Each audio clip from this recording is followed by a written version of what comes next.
Assalamualaikum warahmatullahi wabarakatuh. Selamat pagi anak-anak.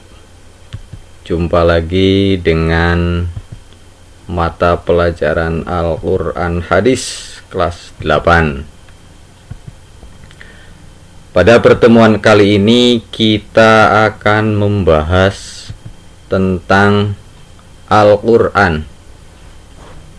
Ku baca Al-Quran dengan tepat, yaitu mengenai hukum bacaan mad iwad. Apa itu mad iwad? Untuk menyegarkan ingatan kalian, pada kelas 1 kita sudah membahas hukum bacaan mad secara umum.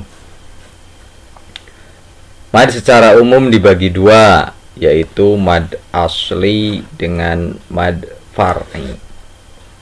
Lah, mad iwad itu adalah salah satu dari mad far'i. Kembali ke hukum bacaan mad iwad. Mad iwad terdiri dari dua kata, yaitu kata mad dan kata iwad. Mad menurut bahasa artinya panjang, sedangkan mad menurut istilah adalah, ada yang masih ingat waktu kelas 1? Menurut istilah, iwad itu mad itu artinya itolatus sauti biharfim min hurufil maddi, memanjangkan suara dengan salah satu dari huruf-huruf mad. Huruf mad ada berapa? Yang menjawab 3 betul. Huruf mad itu ada 3, yaitu alif, ya, wawu, atau yang biasa disingkat ayu. Ada juga yang menyingkatnya menjadi awi, alif, wawu, ya. Ada juga yang menyingkatnya menjadi wai, wawu, alif, ya. Kalian mau pakai yang mana terserah, yang penting yang paling mudah kalian ingat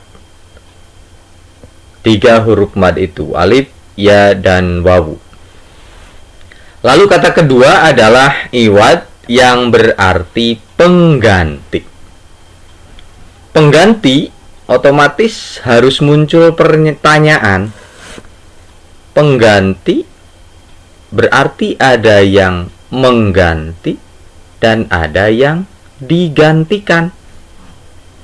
Itu secara logika. Lah, di bacaan mad iwad ini yang mengganti apa dan yang digantikan itu apa?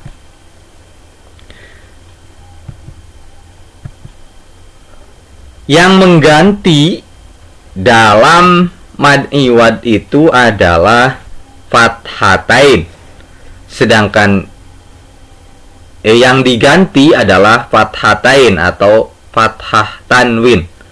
Sedangkan yang mengganti adalah alif.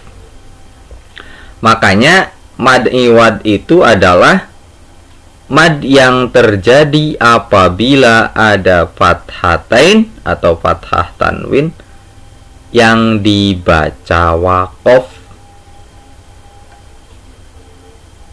Sekali lagi, mad iwad adalah mad atau bacaan panjang yang terjadi ketika ada fathatain atau fathah tanwin yang dibaca waqaf.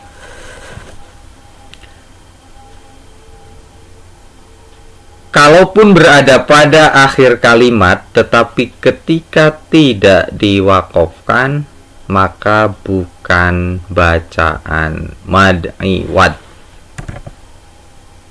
Panjang bacaan mad iwad sendiri adalah 1 alif atau 2 harokat atau 2 ketukan, sama seperti panjang bacaan mad tabi'i. Untuk lebih jelasnya, perhatikan contoh berikut. Pak Guru akan mengambil contoh dari Quran surat An-Nasr ayat 2 dan 3. Quran surat An-Nasr ayat 2 berbunyi, Bismillahirrahmanirrahim. Wa ra'aitan nasa yadkhuluna fi dinillahi afwaja. Lalu ayat ketiga berbunyi, Bismillahirrahmanirrahim. Fasabbih bihamdi rabbika wastaghfir. Innahu kana tawwaba. Pada dua ayat tersebut terdapat dua bacaan mad iwad. Yang pertama adalah di ayat 2, bacaan mad iwadnya terletak pada kalimat afwaja. Lalu di ayat kedua terletak pada kalimat tawwaba, kalimat yang berwarna merah semuanya. Yang mengganti dalam kalimat afwaja sebagai contoh itu adalah huruf mad alif yang terletak sesudah huruf jim. Yang diganti yaitu fathatain yang berada di atas huruf jim.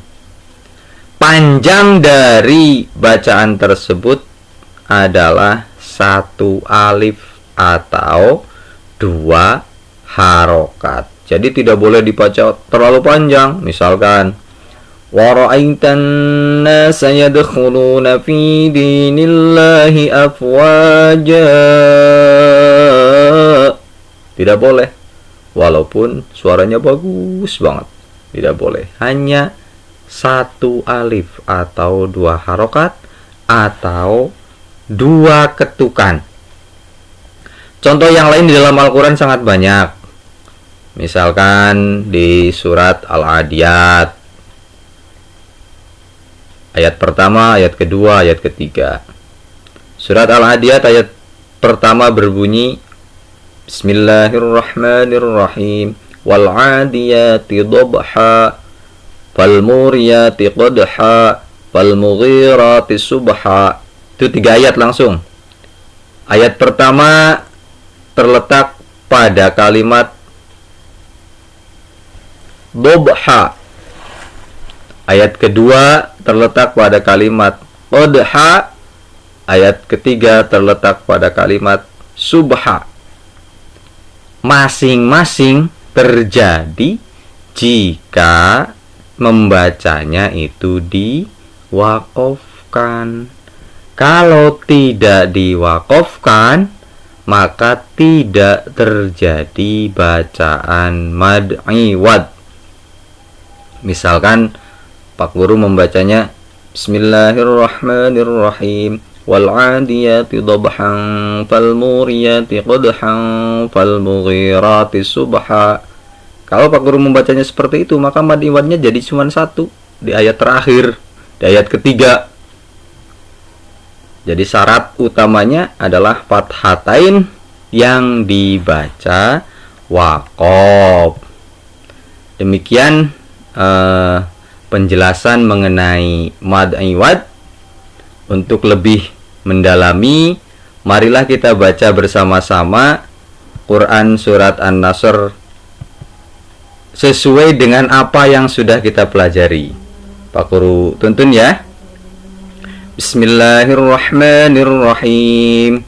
Idza jaa nasrullahi wal fath wa ra'aitan nasa yadkhuluna fi dinillahi afwaja. Fasabbih bihamdi rabbika wastaghfir. Innahu kana tawwaba. Shadaqallahul azim. Demikian yang bisa Pak Guru sampaikan pada pertemuan kali ini. Mudah-mudahan apa yang telah Pak Guru jelaskan mengenai mad iwad bisa kalian pahami. Kalau belum bisa kalian pahami, coba bisa diulang kembali videonya sampai kalian bisa memahami. Kalau ada pertanyaan bisa kalian cantumkan di kolom komentar. Terima kasih. Wassalamualaikum warahmatullahi wabarakatuh.